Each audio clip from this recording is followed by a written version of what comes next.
Hello and welcome. Have you ever wondered what is the best way to communicate to somebody who is highly narcissistic?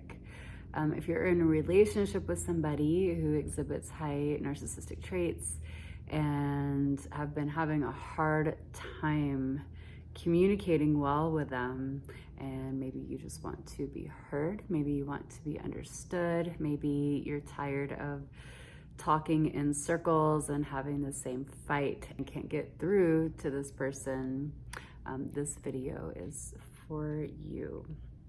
So how do you get through to a narcissistic person? How do you communicate in a narcissistic relationship? If you are having this experience or have had this experience in the past, then you know it is unlike any other. So the typical rules don't apply, and the normal things that work for normal people don't work in these situations. So I'm gonna say it straight. It's highly likely that you cannot communicate to a narcissistic person with words. So using your voice and your words can make things far more challenging in this type of dynamic, and you have probably experienced this over and over and over again, despite the fact that you love this person and you hold out hope that at some point you're going to be able to get through to them. You're just saying it wrong, right? If you had the right tools, the right technique, that at some point, you guys would finally come to an understanding, maybe even therapy.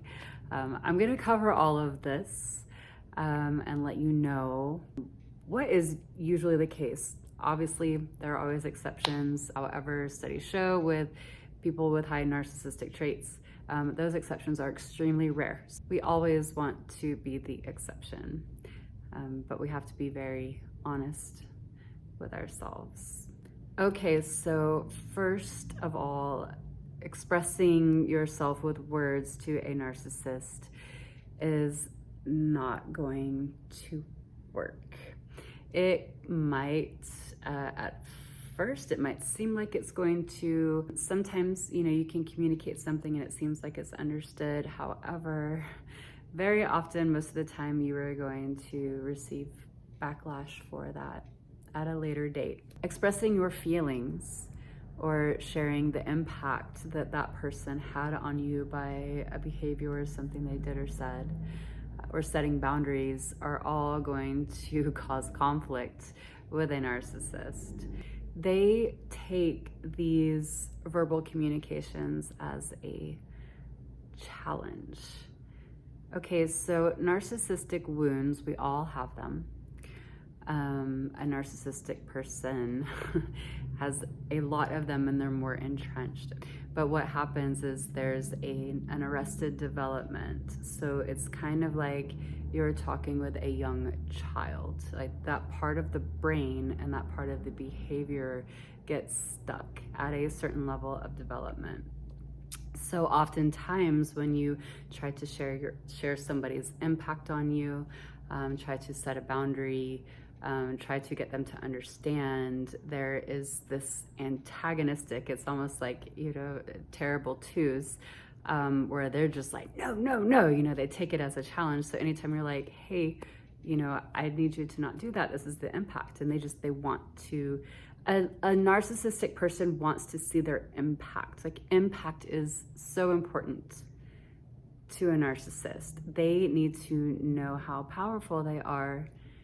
That's how they feel that they exist or that they matter, is by witnessing their own impact onto others. So you reacting emotionally or even telling them how they've impacted you is going to fuel this pattern within them to keep doing that.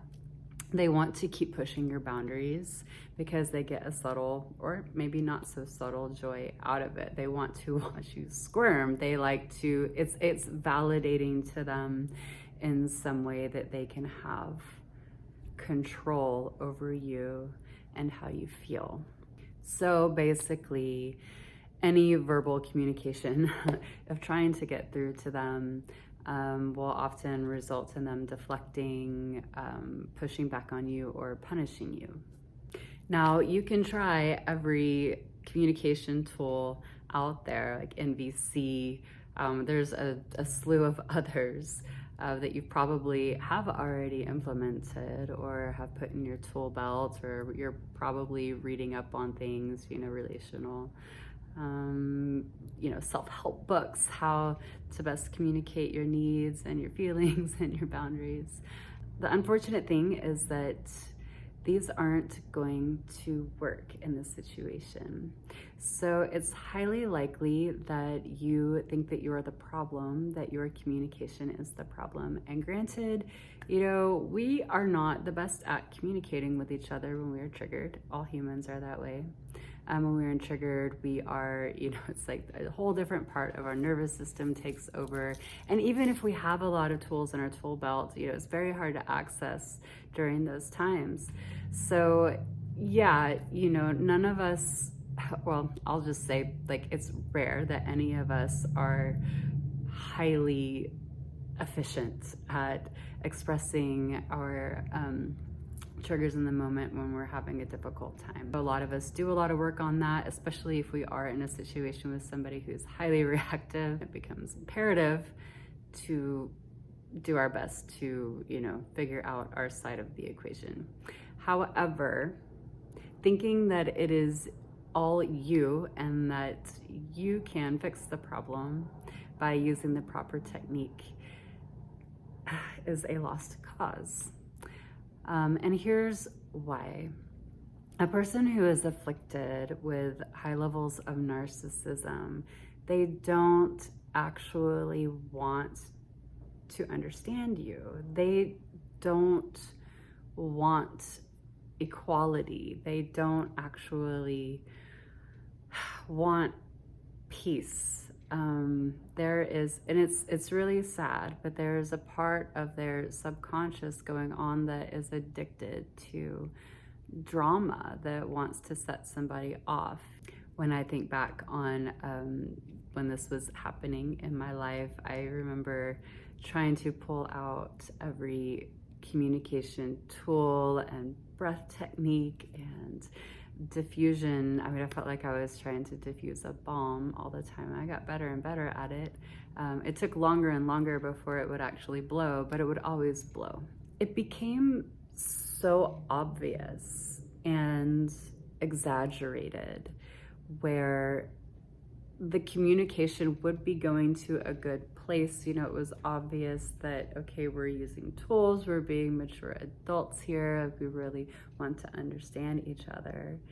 But then, out of the blue, some massive insult would surprisingly come into the field, and it would just throw me off. And I would react, right? And that's what they want to happen. There's this part of them that just, you have to react. Like, you being calm and cool is like not actually what this part of them wants. It's like, this is like a subconscious program. Maybe some of them are conscious of this, I don't really know. So every time you feel like progress is being made in conversation, that person is going to throw you a doozy. So you'll react, and you probably will, because it will get more and more severe as time goes on. As your fuse gets longer, the more tools you use, the more they will push back and throw verbal grenades at it. I remember being, so surprised. And at some point you have to stop being surprised, because you have to expect that this is going to happen, even though you don't want it to, but it happens every time, where you feel like you're making progress in the conversation, the tools seem to be working, you're both able to keep an even playing field, and then all of a sudden, out of left field, some unexpected really intense insult gets thrown your way, and you're just like, wait, what just happened? It's that Dr. Jekyll, Mr. Hyde thing that we've talked about in the past. And then, of course, at that point, you do react because it becomes more and more and more severe, the things that they will say to you. And the reason that they do that is because they actually want to set you off. That part of them wins out every time they want to set you off. They want to see you angry. They want confirmation that, you know, you're the bad guy. So unfortunately, that's what's going to happen anytime you use any sort of, you know, communication tools or, you know, therapeutic processes with, you know, your narcissistic loved one. And if for some reason it works, usually like if they are being witnessed by other people, they might show up in a way that looks very amicable, and you might be thinking, oh my God, it's finally happening. Like we're getting somewhere. Be prepared for that to go south in a short amount of time. They will backtrack. Like that's what happens. They backpedal, and nothing really sticks in a good way in these situations. I'm so sorry to say this, but you know, I know that if I would have known these kinds of things, I could have saved myself a ton of time and a ton of grief and a ton of self-blame, because I thought that I was the problem. I was told that I was the problem. I did everything in my power to fix the problem. You know, you have somebody who is highly antagonistic. There's nothing that you can do, or no way that you can say it, that is going to be okay and comfortable for them. Like you're just not going to be heard and understood. And some people say, okay, well, what about therapy? I was here too. You know, it's like, okay, well, maybe we can go to therapy together and figure some things out. First of all, if you can get a narcissist inside the doors of a therapist's office, good for you. That's impressive. Most of them will avoid a therapist like the plague. They don't want to go anywhere near that.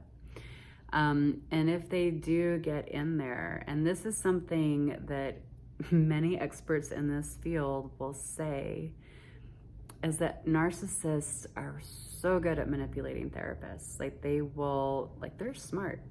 So they'll play the game, and they'll actually pick up therapeutic terminology and weaponize it against you. This is also true for MVC and other sorts of, you know, healthy communication tools. Like they'll figure out how to weaponize it towards you. So you have to be very, very careful. And if you do end up in a, you know, therapist's office with a narcissistic partner or person, you need to be prepared for them to put on a really good show, kind of like they do with, you know, friends or other family or other colleagues outside of the home. You know, they can be so nice. It's like what they did for you when you first got to know them. There's this beautiful veneer and persona that comes forward that seems highly empathic, highly loving, very charming. It's intoxicating, right? It's like very hypnotizing, and you know it because you fell for it at one point and you watch other people fall for it. Meanwhile, you're behind, you know, the curtain with that person, getting to experience a whole other side of them. So when you end up in therapy, that's going to come forward. And obviously, if you've been dealing with this for a while, you're going to come across as distraught, as freaked out, as bitchy, as unstable, and even in some cases hysterical, because, you know, you've been pushed that far, and that's not going to look good on you. You know, I mean, this is how this whole thing is set up. So like in public or with your friend group, you know, like they often look calm and collected, and it looks like you're the problem. No one can believe that, you know, you're being abused psychologically, emotionally, sometimes physically behind closed doors, because they just don't seem that way. However, you've become unhinged, and so it's really easy for everyone to believe that what that the narcissistic person is saying about you, that, you know, you're the problem. So just be prepared. If you do try to do therapy, it's not recommended, but if you do, the same thing is probably going to happen in a therapist's office. And I'll add to that, if a narcissistic person does seek out therapy, it has to be of their own volition. And it's really rare that it happens. Sometimes it does. If it does, that's great. Don't hold your breath. Okay, and then there's, it's a little bit of a dismal video, right? Sorry.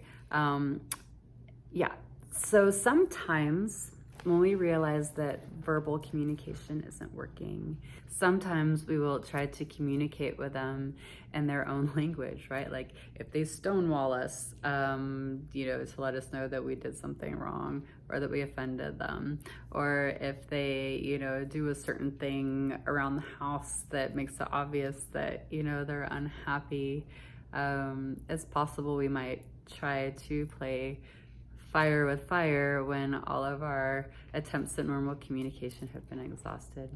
And this is a terrible idea. It's tempting. We all want to do it because we think, oh, this is their language. This must be what they will understand. However, it's a game. Like, these people love the game. Everything is a game. Like communication, your boundaries are a game. They're a challenge. Like, your boundaries are a challenge to them. You have to, like, this is like, it's like toddler thinking, okay? Your boundaries are challenges.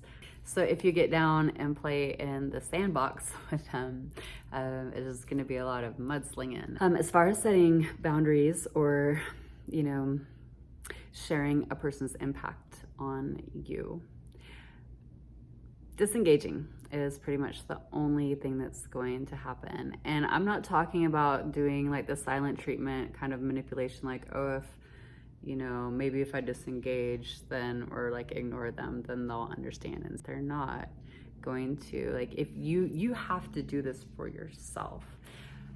Like, you have to get to the point where this person's really hurting me and I'm becoming damaged by what's going on. I need to take care of myself and step away from this situation and this human being.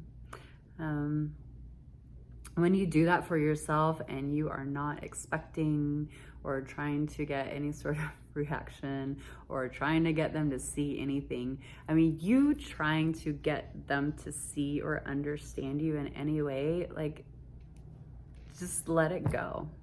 You know, it's possible that they might come to some understanding when you do disengage and take care of yourself. But, you know, again, don't hold your breath on that. A lot of times, like, if you do have to continue relating with a narcissistic person, you keep it light about the weather. Just don't expect your needs to get met. Like, don't give them emotions. Your emotions are their ammo and it's their fuel. Like, any emotional thing, any vulnerable thing, any like boundaries setting, anything that you tell them that hurts you, like, they will use that against you. And you know this, like, you've experienced it, and you might be in a cognitive dissonant state and be making excuses for them and, you know, trying to be compassionate to their situation. And that's so understandable as compassionate beings. On the other side of that dynamic, that's highly common. It's usually why we remain stuck in these situations. But just understand that it's not going to change, unfortunately. You're not going to be heard by them.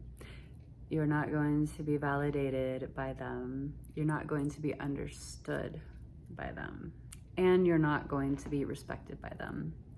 So you need to go and find the people who will hear you and validate you and respect you and understand you. And there are so many of them out there. So if a narcissistic person has gotten you to believe that no one else cares about you and that you are crazy and that everyone else thinks that you're totally nuts just as much as they think you're nuts, then I want to tell you, don't believe them. That's another narcissistic ploy to separate you from your community and your friends, and it's not true. All right, there are plenty of people out there who are lovely, who are not afflicted with this mental way of being, and you can find them and you can heal. And one final thing I want to say about this is that if you notice the way that conversations go with the narcissistic person or people in your life, it took me a minute to see this and understand it. But I started to, it was like this person would talk to me. They would send me messages, but I realized that they weren't actually talking to me. They were talking at me. So I would get a lot of word salad. Sometimes it was, rage, belligerence. Sometimes it was really nice, like it sounded really lovely and it sounded really caring. But there was never actually any room for me to be in the conversation. I was like, wow, that's so fascinating. Yeah, I hadn't noticed that previously. And then, towards the end of the whole thing, it became very prevalent where I was like, wow, I'm actually not in the room. I'm not even in this conversation. Like this person it is like narcissist looking into his own reflection. Like he's just talking to himself. I'm not even there. It's just like, I don't actually exist in this relationship to this person. And that's what you're dealing with. So nothing you say or nothing you do is actually going to have this person understand you. They are like caught in their own self-perpetuated like loop inside of their psyche. Like you can't penetrate that. No one can penetrate that. Like they have built a fortress around themselves that is impenetrable for a reason. There's like so much wounding in there. A lot of shame and a lot of fear, complete terror at being vulnerable, and it's built for a reason, and no one's gonna get through it, and you're not going to either. However, if you keep trying to, you're gonna break yourself and hurt yourself greatly doing so. Okay, so best thing to do is fold your cards, walk away from the table. And if you do still have to be in contact with them, then just limit it. And I'll say it again, like check out Dr. Ramani's new book called It's Not You. She goes into great detail about how to heal from narcissistic abuse. Her insights might be very helpful for you if you are still engaged with a narcissist in your life. Okay. Bless you. I love you. I hope this was helpful. If you want to drop a comment, feel free, and I'll see you in the next one.